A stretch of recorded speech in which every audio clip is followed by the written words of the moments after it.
This, thank God, is not me. This is my little brother, JJ.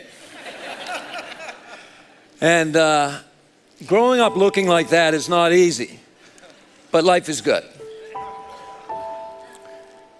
That's me on the top bunk and JJ on the bottom bunk. We're the youngest of 6 kids, and we grew up just outside of Boston.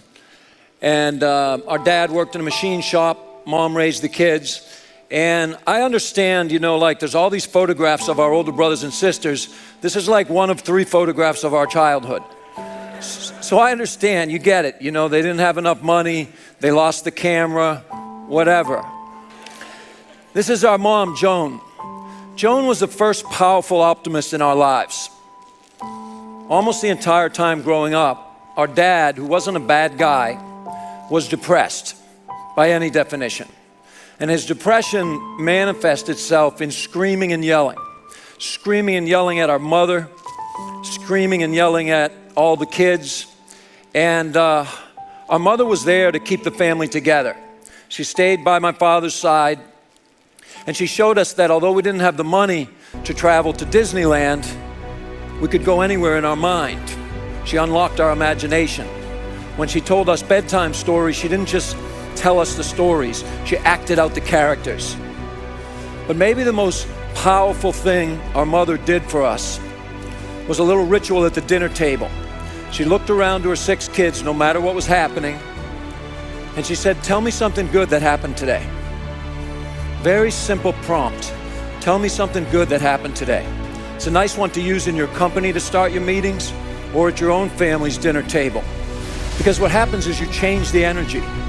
She showed us that our disposition is powerful, and she changed the energy in the house. The media inundates our culture with negative information, always reinforcing what's wrong with the world and rarely telling us what's right with the world. And we all have a choice every day. You can focus on what's wrong with your life, or you can focus on what's right with your life. And wherever you put your energy, wherever you focus and whatever you focus on, that will grow. That was something our mom taught us at the dinner table. Optimists roam the world seeing opportunities. They don't ignore obstacles, but they overcome obstacles by focusing on the opportunities. When you're an optimist, you're more innovative. You're more innovative because you're open-minded. You're not afraid to experiment. You're not afraid to explore the world, always trying new things.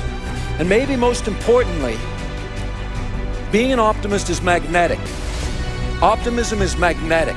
So wherever Jake goes, he attracts other optimists.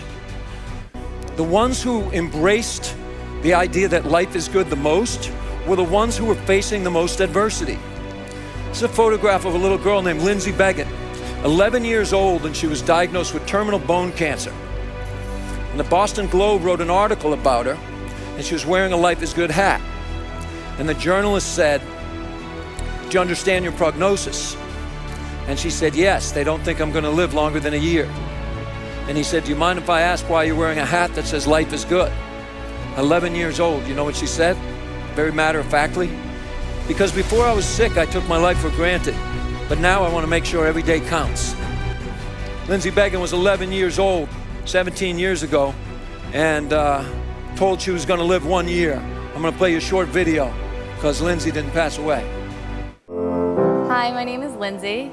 I was diagnosed with Ewing sarcoma, a bone cancer, when I was 10 years old.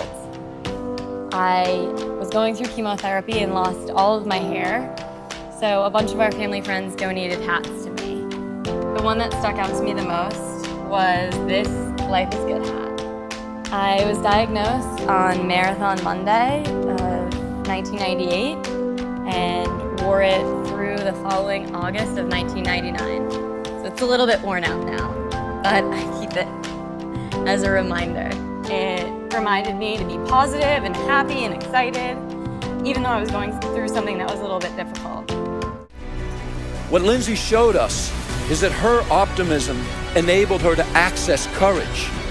So it was the beginning. When we started, we thought, well, there's pessimism, there's realism, and there's optimism. We're on this team, okay? Pessimism is corrosive. Realism lacks imagination. Optimism, on the other hand, is boundless. It can take you anywhere, and it opens you up.